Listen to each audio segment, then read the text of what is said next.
दिव्यवाणी तेरी अमृतवाणी प्रभु, दिव्यवाणी तेरी अमृतवाणी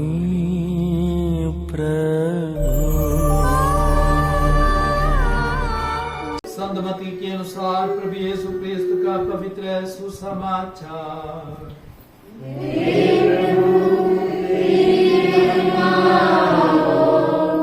अध्याय 5 वाक्य संज्ञा 43 से 48 तक। तुम लोगों ने सुना है कि कहा गया है, अपने पड़ोसी से प्रेम करो और अपने बैरी से बाहर। परंतु मैं तुमसे कहता हूं, अपने शत्रुओं से प्रेम करो और जो तुम पर अत्याचार करते हैं उनके लिए प्रार्थना करो।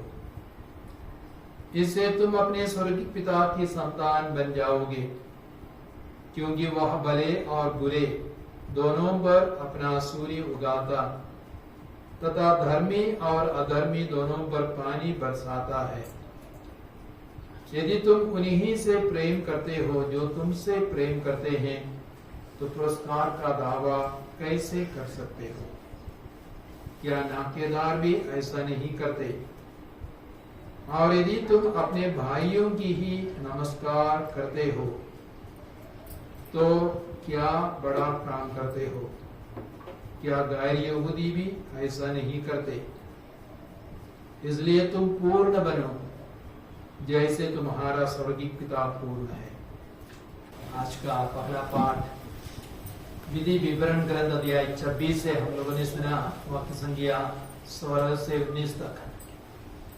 हम लोग सब जीवन में उन्नति चाहते हैं, कल्याण चाहते हैं, समृद्धि चाहते हैं, आगे बढ़ना चाहते हैं। सही है कि गलत है? सब आगे बढ़ना चाहते हैं ना? सब अपना अपना कल्याण चाहते, समृद्धि चाहते हैं। लेकिन इन सारी चीजों को पाने के लिए हमें क्या करना है?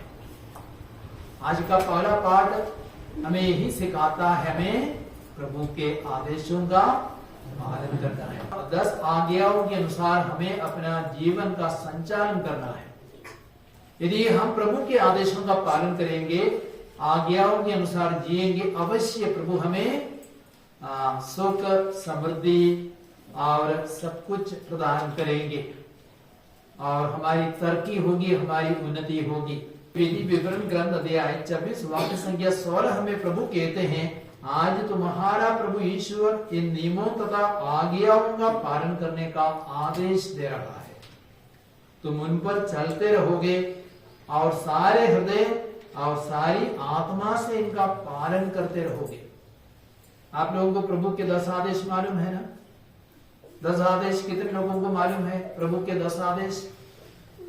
यदि हम उन सारे आदेशों का पालन करेंगे, कलीसिया के 6 हुक्मों को भी मानेंगे, तो प्रभु हमें क्या कृपा आशीष देंगे। वाक्य संख्या 19 में लिखा गया है, ईश्वर ने जितने राष्ट्र बनाए उन सबसे अधिक तुम्हें सम्मान, ख्याति तथा महिमा प्रदान करेगा और तुम प्रभु की पवित्र प्रजा होंगे। प्रभु के आदेशों के अनुसार जिएंगे, प्रभु हमें महान बनाएंगे, महिमा देंगे, सम्मान देंगे, ख्याति देंगे, हम प्रभु की पवित्र प्रजा बनेंगे। और जब तक इस्राएली प्रभु के आदेशों पर चले, तब तक वे इतने अधिक आशीषित थे और उन्होंने कई राष्ट्रों से युद्ध किया। सभी युद्धों में वे बिल्कुल विजयी बने। और आपको मालूम है, योशुआ की अगुवाई में और दाऊद की अगुवाई में कई सारे युद्ध उन्हें करना पड़ा शत्रु देशों से, लेकिन उन सारे युद्धों में इजरायली बिल्कुल विजय पा सके। और वचन कहता है, सामुएल के दूसरे ग्रंथ अध्याय 8 वाक्य संख्या 6 में, दाऊद जहां भी जाता था प्रभु से विजय दिलाता था।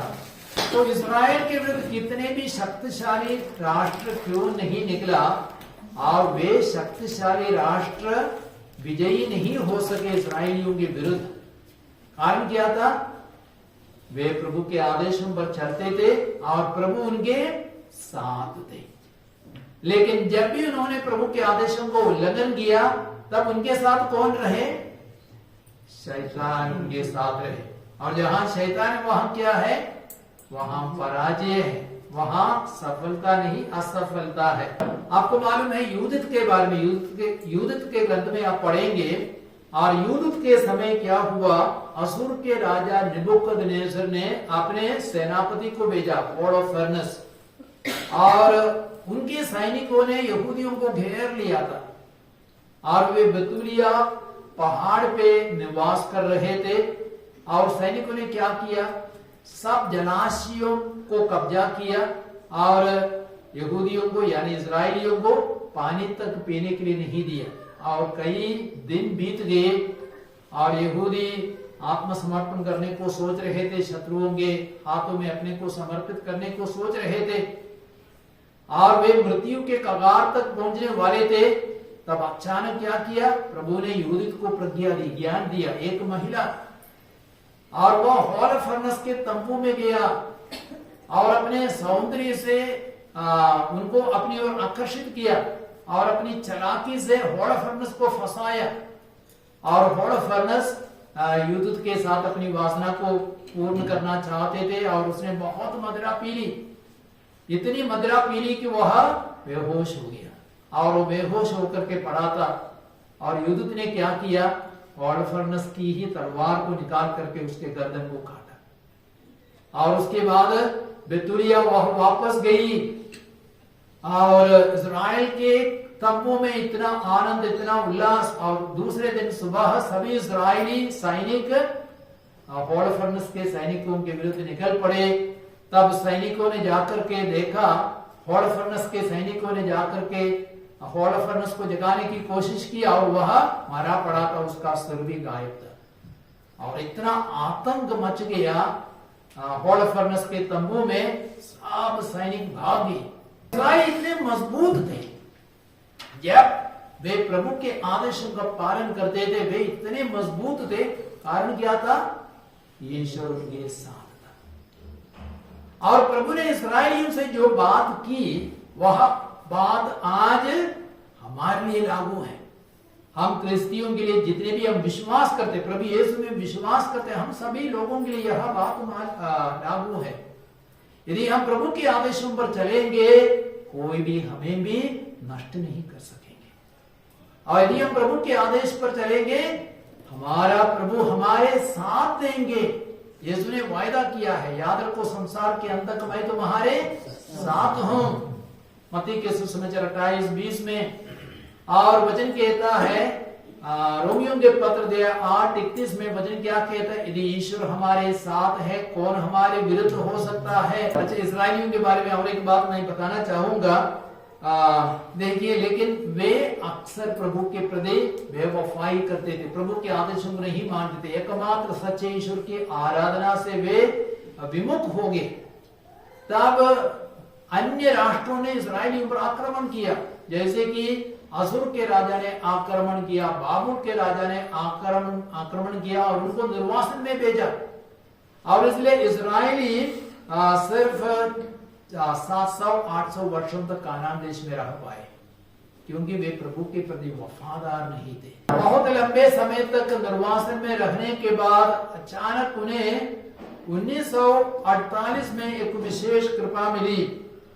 14 मई को सभी इजरायली कानान देश में वापस आए।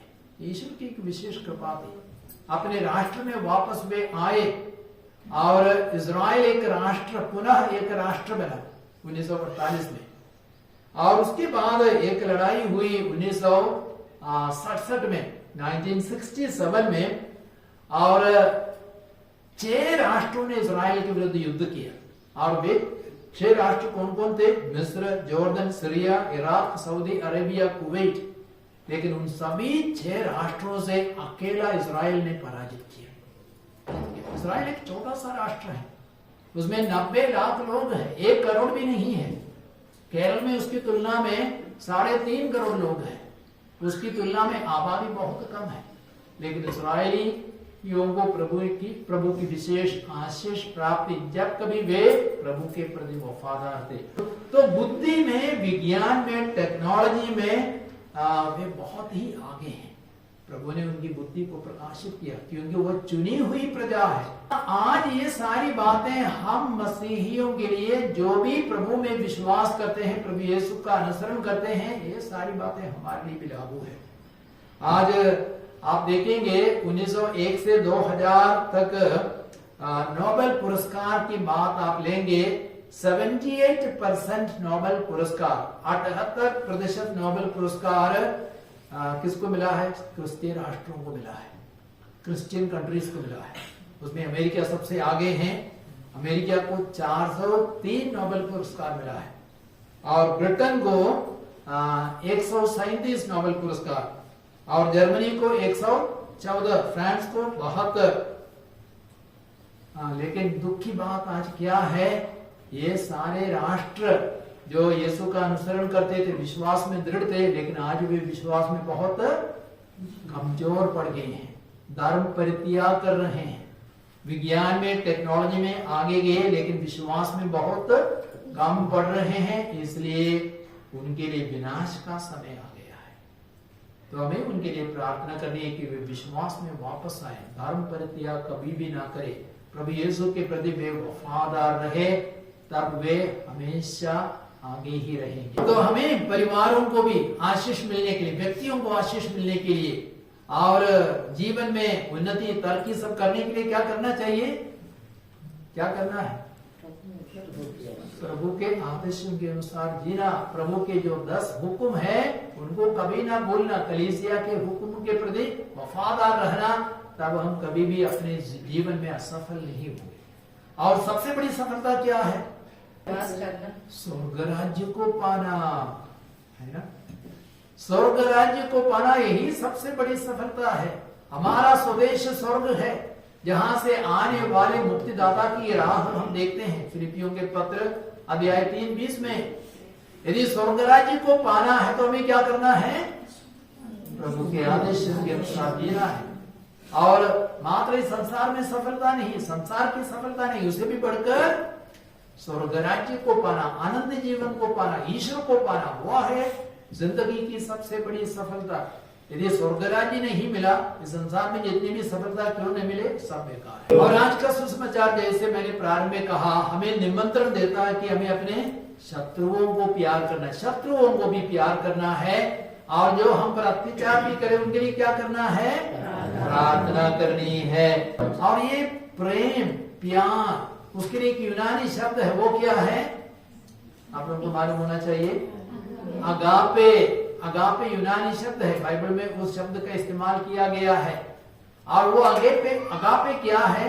ये लड़का लड़की का प्यार नहीं है, माता पिता बच्चों को प्यार करता वो भी नहीं है, स्वाभाविक प्यार, भाई बहन के बीच में प्यार में नहीं है। अगापे का मतलब है निस्वार्थ मन से दूसरों की भलाई चाहना और खोजना, निस्वार्थ मन से दूसरों की भलाई चाहना और खोजना, और अपने शत्रुओं के भी भलाई चाहना, उनकी भी भलाई खोजना, उनका विनाश ना खोजना। अक्सर हम शाप देंगे शत्रुओं को, उनका भला ना हो, उन पर बिजली गिरे, उनको सांप काटे, ऐसे कोसने वाले बहुत हैं। लेकिन प्रभु यीशु क्या कहते? अपने शत्रुओं को प्यार करो, जो तुम पर अत्याचार करते उनके लिए प्रार्थना किया करो, और इस प्रकार तुम स्वर्गीय पिता की संतान बन जाओगे। और स्वर्गीय पिता क्या करता है? क्या वह शत्रुओं को तुरंत मिटाता है? नहीं। वचन कहता है वो भले और बुरे दोनों पर सूर्य उगाता है, धर्मी अधर्मी दोनों के लिए पानी बरसाता है। तो स्वर्गीय पिता सिर्फ धर्मियों के लिए नहीं, सिर्फ भले लोगों के लिए नहीं, दोनों के लिए पानी बरसाता है और सूर्य उगाता है। तो हमें भी भले बुरे दोनों के लिए भलाई का कार्य करना है, उनकी सेवा करनी है, उनके लिए प्रार्थना करनी है, उनको प्यार करना है। क्षमा का, प्यार का सबसे सुंदर आदर्श कौन है? प्रभु यीशु। उनको सूली पर लटकाया गया था, इतना अत्याचार किया गया था, और उनके सिर पर कांटों का मुकुट रखा गया था, और उनको निर्वस्त्र किया गया था और इतने लात मारे गए थे, चेहरे पर थूका गया था, फिर भी उनके मुंह से एक अपशब्द भी नहीं निकला, लेकिन सिर्फ आशीर्वचन निकले, आशीष के वचन निकले। और सबसे सुंदर प्रार्थना की शत्रुओं के लिए। कौन सी प्रार्थना? हे पिता उन्हें क्षमा कर क्योंकि वे नहीं जानते वे क्या कर रहे हैं। जितने भी लोगों ने हमें दुख दिया, दर्द दिया, कष्ट पहुंचाए, उन सभी लोगों के लिए एक प्रार्थना हम बोले, अपना देने हाथ उठाएं। हे पिता उन्हें क्षमा कर क्योंकि वे नहीं जानते वे क्या कर रहे हैं। वो इतनी सुंदर शक्तिशाली प्रार्थना थी। उस प्रार्थना के दौरान दो व्यक्तियों का मन परिवर्तन हुआ। एक था वो डाकू जो यीशु की बगल में टांगा गया था, उसने प्रभु से निवेदन किया, जब आप अपने राज्य में प्रवेश करेंगे तो मुझे भी याद करना। दूसरा था शतपदी, उसने क्या कहा यीशु की प्रार्थना को सुनने के बाद, यह निश्चय ही ईश्वर का पुत्र था, धर्मात्मा था। दो व्यक्तियों का मन परिवर्तन हुआ। तो जब हम भी क्षमा की प्रार्थना करते हैं, अन्य लोगों का मन परिवर्तन होगा और मन परिवर्तन की पूरी संभावना है। उसी प्रकार यीशु के पद चिन्हों पर चलकर एक व्यक्ति ने शत्रुओं के लिए प्रार्थना की। वो कौन है? संत स्तेफनुस। प्रेरित अध्याय 7 वाक्य संख्या 60 में हम पढ़ते, उनके ऊपर पत्थरों की वर्षा हो रही थी। वह निष्कलंक था, लेकिन उसके ऊपर पत्थरों की वर्षा हो रही थी। उस समय घुटने टेक करके स्तेफनुस ने क्या प्रार्थना की? हे पिता, इन पर अपराध दोष ना लगा, अर्थात इन्हें क्षमा कर, वे नहीं जानते हैं वे क्या कर रहे हैं। और उसकी प्रार्थना का क्या परिणाम हुआ? साउल जैसे अत्याचारी का मन परिवर्तन हो गया। साउल पौलुस बन गया, बहुत बड़ा संत बन गया, सबसे बड़ा प्रभु यीशु का सुसमाचार का प्रचारक बन गया। कहा जाता है, cherish your enemies they may be blessings in disguise. Cherish your enemies they may be blessings in disguise. इसका मतलब क्या है? शत्रुओं को मूल्यवान समझो, वे हमारे लिए आशीष का स्रोत है। शत्रुओं को भी मूल्यवान समझो, वे हमारे लिए आशीष का स्रोत है। आपको मालूम है ना, जोसेफ के साथ क्या हुआ था? पुराने नियम में जोसेफ के साथ क्या हुआ था? उन्हीं के भाइयों ने उनको मिस्र देश में बेचा, उनके साथ विश्वासघात किया, लेकिन उसके पीछे प्रभु की एक योजना थी और अंत में योसेफ क्या बन गया? मिस्र देश का एडमिनिस्ट्रेटर, प्रशासक बन गया, अर्थात बहुत बड़ा अधिकारी बन गया।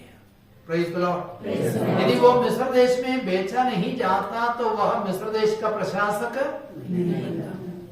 तो देखिए, शत्रुओं ने उनके साथ जो बुराई की, लेकिन ईश्वर ने उसको अच्छाई में परिणत किया। इसलिए आप विचलित ना हो, आपके शत्रु है, आपके दुश्मन है बोल करके अपने शत्रुओं को भी मूल्यवान मानो, वे आपके लिए आशीष का स्रोत बनेंगे। एक अन्य सज्जन ने कहा है, the best way to destroy an enemy is to turn him into a friend. अपने शत्रु का विनाश करने का सबसे सुंदर मार्ग क्या है? उसको अपने मित्र में बदल दो। अपने शत्रु का विनाश करने के लिए सबसे सुंदर उपाय क्या है? उसको अपने मित्र में बदल दो, उसको अपना मित्र बना लो, तब आप शत्रु का विनाश करेंगे।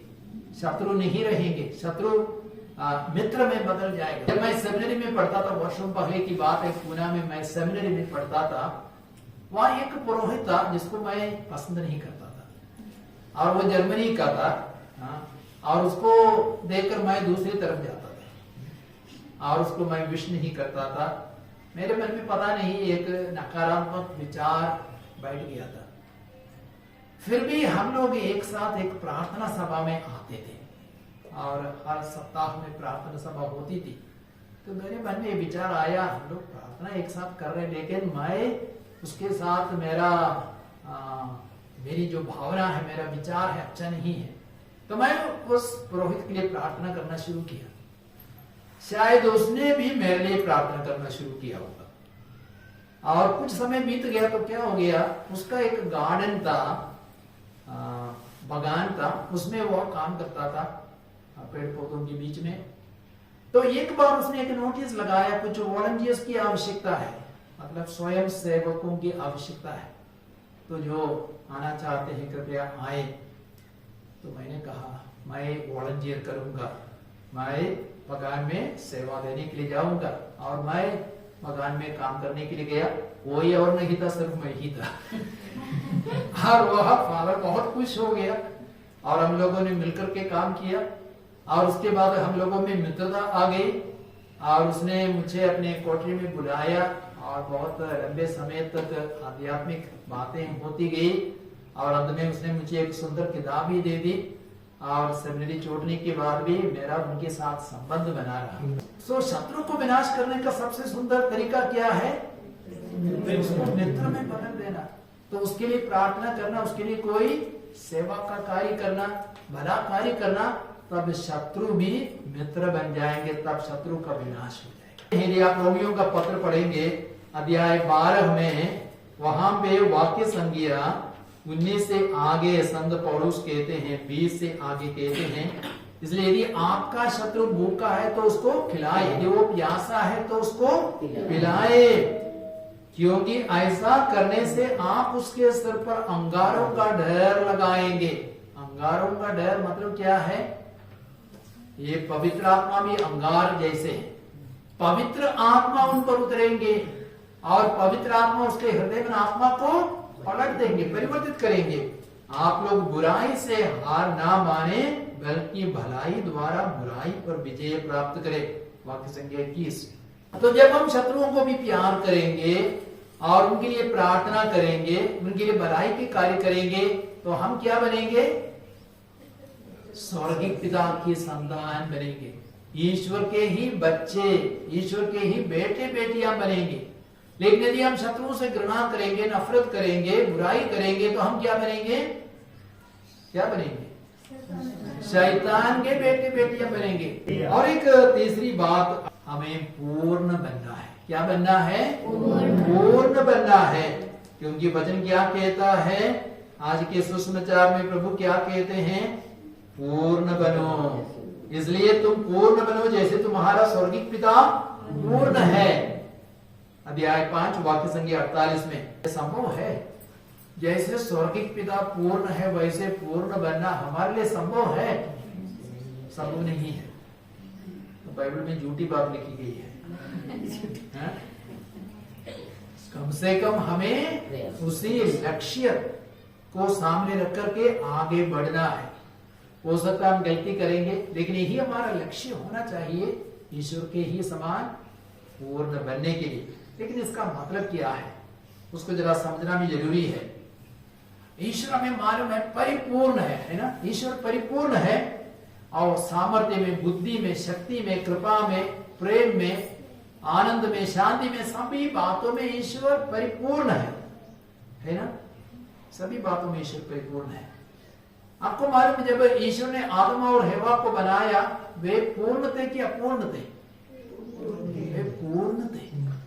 उनमें कोई कलंक नहीं था, उनमें कोई पाप नहीं था, वे बिल्कुल पवित्र थे, शुद्ध थे।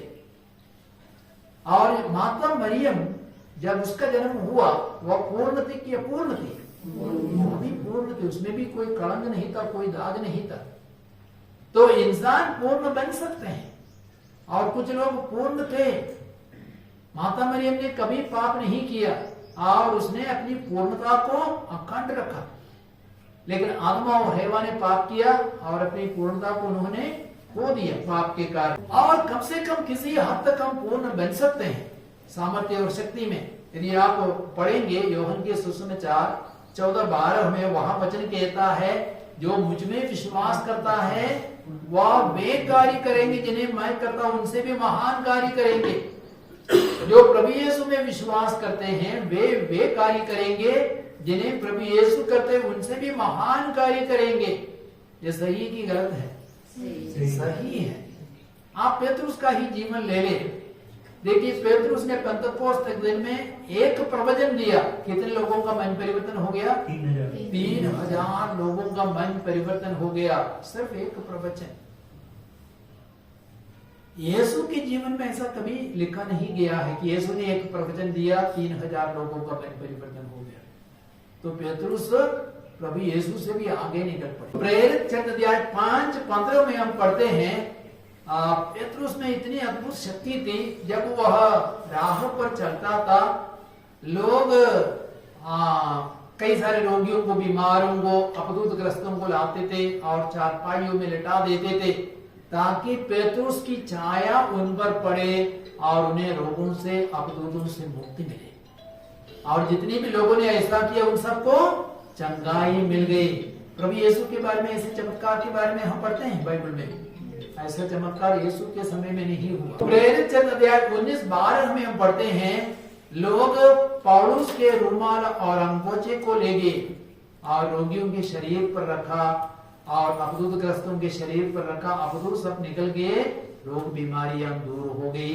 जब हम प्रभु यीशु में विश्वास करते हैं हम उनसे भी महान कार्य कर सकते हैं।